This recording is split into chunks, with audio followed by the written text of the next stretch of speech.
Гурил Улаанбуудаан гайлын албан татварыг тэглэсэн шийдвэрийг засгийн газрын сонгуул өгсөн тооцоо судалгаагүй шийдвэр байсан гэж төсвийн байнгын орон дээр гишүүд шүүмжиллээ. Замун гурил үйлдвэрлэгчид өгсөн хувилцаан гэх баримт нотлохоо байхгүй гэж салбарын сайд нь тайлбарллаа. Өгсөн хуульдсан зүйл нотлогдсон тогтоогдсон зүйл байхгүй шүү. Энэтэй холбоотой ямар нэгэн хууль шүүхийн байгууллагын шийдвэр гарсан зүйл байхгүй. Одоо энэ хуулийн дэмжихгүй гэхээр үндэсний үйлдвэрлэлүүдэд дэмжээгүй нөхөр болж хувираад байдаг. Тэгсэн хэрнээ яг дотоодын гурилын мапа дарцсан юм уу гэхээр дарсан юм юу ч байхгүй. Түүхэн сайн мэдчин. Тухайн үед би засгийн газрын гишүүн байсан. Хүн сүдэж хөнгө үйлдвэрийн сайд нь энийг эсэргүүцээд дийлэг байхгүй. Яг үүндээ бол зүгээр Баруун аймагт дэвших гэсэн улсууд энэ санаа байсан шүү дээ. Гэхдээ их хурал 76 мөртлөө бие даасан толгоогүй байдгийн л гайл энэ байхгүй.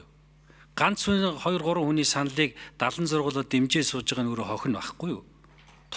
Морь унсан толгоогүй хүмүүсүүд энд их суудаг учраас тэгж байгаа байхгүй юу?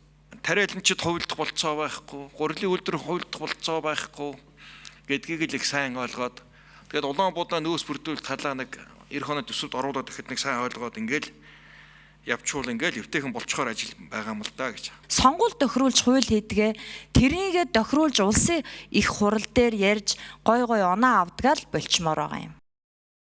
За ийхүү төсвийн байнгын орны хуралдааны үеэр уг хуулийн төслийг гардан батлуулж байсан их хурлын даргын чих хангиж эсэргээр дээр хуулийг нь эсэргүүцснийхээ төлөө Монгол Ардын намаас улс төрийн дэмжлэгээ хасуулсан хүн сүдэж хөнгөн үйлдвэрлэлийн сайд асан боловсролооны үйлдэлийг гишүүд эргэн санууллаа.